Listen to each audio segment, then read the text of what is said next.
Je dirais les contraintes sont souvent sociales et souvent c'est aussi psychologique.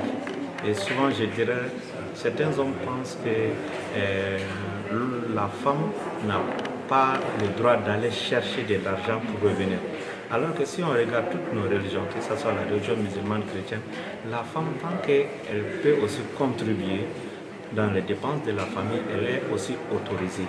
Alors les contraintes, je dirais, c'est beaucoup plus psychologique, pas seulement religieux comme certains pensent, mais c'est psychologique parce que certains hommes ne veulent vraiment pas, c'est souvent des égos, souvent des fiertés. Certains ne veulent pas voir un franc d'une femme rentrer dans les dépenses de la famille, et le développement de cette famille va se limiter uniquement aux seuls avoirs de l'homme, ce qui est souvent contraignant, ce qui freine beaucoup plus. Le vrai frein, je dirais, c'est juste psychologique, et c'est pour ça qu'il est nécessaire de faire beaucoup de promotion, de faire beaucoup de sensibilisation dans le sens, de voir l'impact que les femmes peuvent avoir, non seulement dans la stabilité sociale, dans la stabilité de nos familles, même dans la stabilité du pays. Quelles sont les solutions qui pourraient peut-être vous préconiser pour pouvoir... D'abord, la première solution, c'est la sensibilisation. La deuxième solution, c'est l'accompagnement spécifique des femmes.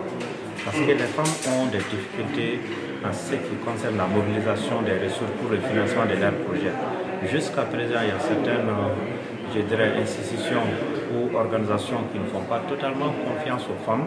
Parce que quand on est femme, on voit souvent aussi des contraintes, on voit des pressions sociales, on pense que quand une femme a de l'argent pour son entreprise, l'argent va être utilisé dans d'autres choses de pareil ou autre.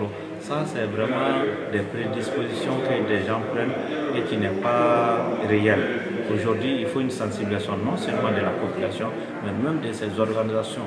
Aujourd'hui, en vrai, on peut dire qu'on est un peu satisfait si on voit que dans beaucoup de politiques, il y a cette loi au Mali précisément 052 qui favorise les gens.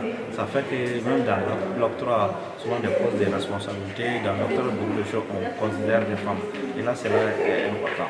Je disais la sensibilisation, mais aussi l'élaboration d'autres politiques ou le renforcement des politiques déjà existantes, et aussi l'appui au-delà des financements, l'appui pour la gestion des PME tenus par les femmes. Souvent, il y a ces difficultés aussi de gestion où il faut les apporter.